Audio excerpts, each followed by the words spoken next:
গৰুসুটি কৃষি প্ৰকল্পৰ গিৰগাই বিক্ৰীক লৈ চৰ্চা অব্যাহত থকাৰ সময়তে গৰু ক্ৰয় কৰা তালিকাত নাম থকা নদুৱাৰ সমষ্টিৰ যুৱক নীৰজ বৰাক লৈও অব্যাহত আছে চৰ্চা। জামুগুৰিহাটৰ যুৱক এইগৰাকী নীৰজ বৰাই আজিও পোহপাল দি আছে ক্ৰয় কৰি অনা সেই গিৰগাইসমূহ। তিনিগৰাকীকৈ যুৱক একত্ৰিত হৈ 2021 চনৰ পৰাই আৰম্ভ কৰা গৌশালাত এতিয়াও আছে 10জনী গিৰগাই সহিতে শতাধিক গোধন। অৱশ্যে 20জনীকৈ গিৰগাই ক্ৰয় কৰি অনাৰ পিছত 10জনী গিৰগাই মৃত্যুমুখত পৰে বুলিও প্ৰকাশ কৰে গোপালক নীৰজ বৰাই। ৰঙিয়া ষ্টেচনৰ পৰাই গিৰগাই কেইজনী অনাৰ কথাও প্ৰকাশ কৰে গোপালকগৰাকীয়ে। হয়, নমস্কাৰ। মই নীৰজ বৰা, মোৰ জামগুৰিহাটত ঘৰ। আপুনি কিমান গিৰগাই কিনিছিলে? মই গিৰগাই 20জনী কিনিছিলোঁ। গৰুসুটিৰ পৰা কিনিছিলে? নাই, গৰুসুটিৰ পৰা কিনা নাই, মই NDDB পৰা কিনিছোঁ। গৰুসুটিৰ লগত সম্পৰ্ক নাই, আমি NDDB পৰা কিনিছোঁ, ৰঙিয়াৰ পৰা আমি গৰু আনিছোঁ, তেনেকৈহে আনিছোঁ আমি। এতিয়া 20জনী আছেনে?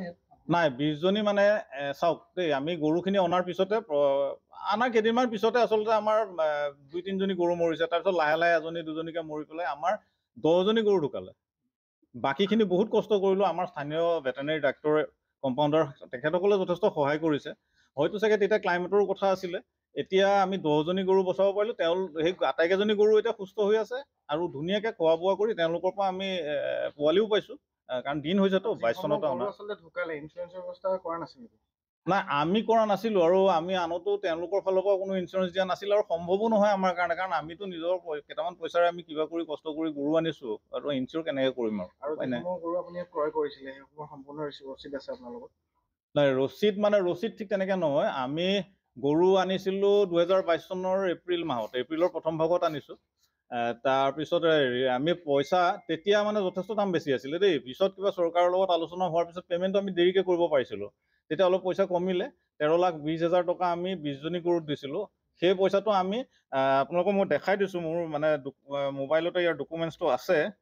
আমি 5/4/2023 তাৰিখে এইটো চেক নাম্বাৰ, আমি চেক নাম্বাৰত NDDBক আমি ডাইৰেক্ট পে'মেণ্ট কৰিছোঁ, একাউণ্ট পে' কৰিছোঁ।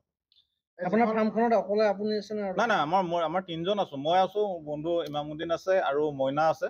মইনা আজি অৱশ্যে আহিব নোৱাৰিলে, তেওঁৰ নিজৰ ঘৰত খেতিত ব্যস্ত। বিতৰ্ক চলি আছে আপোনাৰ নামটোক লৈ পেলাই, গিৰগাইক লৈ, কি ক'ব? চাওক, বিতৰ্ক চলি আছে মানে বিতৰ্ক নিজে অশান্তি পাইছোঁ, ঘৰখনেও বৰ কষ্ট পাইছে, দুখ লাগিছে। কাৰণ কিয়, গৰুটো চুৰ কৰি অনা নাই।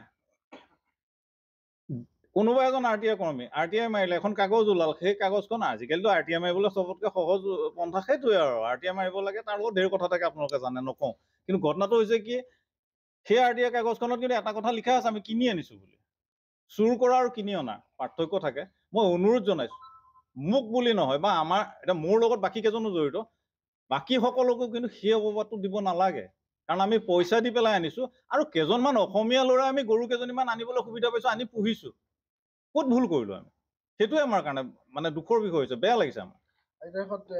আপোনাক কিমান গাখীৰ দি আছে আৰু কেনেদৰে বিক্ৰী কৰি আছে? লাভৰ অংকত আছেনে? নাই, লাভৰ অংকত চাওক, লাভৰ অংকত অকল গাখীৰটো চালে নহ'ব। গাখীৰৰ লগত গৰুৰ পোৱালি, গোবৰ, এতিয়া কোনোবাজনী গৰুৰ পৰা আমি এতিয়ালৈকে 2টা পোৱালি পালোঁ। গতিকে সেইটোতো আমাৰ লাভৰ অংক তেতিয়াহে আহিব। 2-3 বছৰ যেতিয়া গৰু এজনী কিনি অনাৰ পিছত পাৰ হ'ব, তেতিয়া আপুনি লাভটো গম পাব যে লাভ হয়। আৰু গৰু চাওক, গাখীৰ আমি গিৰগাইৰ পৰা আমি 4 লিটাৰো পাওঁ, 6 লিটাৰো পাওঁ। কাৰণ বিভিন্ন সময়ত গৰুজনী জগাৰ পিছতে গাখীৰৰ পৰিমাণ আকৌ গাভিনী হোৱালে গাখীৰৰ পৰিমাণ কমি আহিব, ঠিক তেনেকৈ আমি পাই আছোঁ। গাই কিনিছিলে আপোনালোকে? আমি গাই কিনিছিলোঁ 20জনী। এতিয়া আমাৰ 10জনী গাই আছে, বাকী 10জনী ঢুকাইছে। কিন্তু এতিয়া আমাৰ ইয়াত কিন্তু অকল গিৰ নাই দেই, আমি 21 চনৰ পৰা এই ফাৰ্মিংটো কৰিছোঁ। আমাৰ চাহিৱাল আছে, HF আছে, জাৰ্চি আছে, অষ্ট্ৰেলিয়ান আছে আৰু লোকেল গৰু আছে আমাৰ অলপ সৰহকৈ। আমাৰ 100ৰ ওপৰত গৰু আছে। গৰুসমূহৰ স্বাস্থ্যৰ যতন কেনেদৰে লৈছে?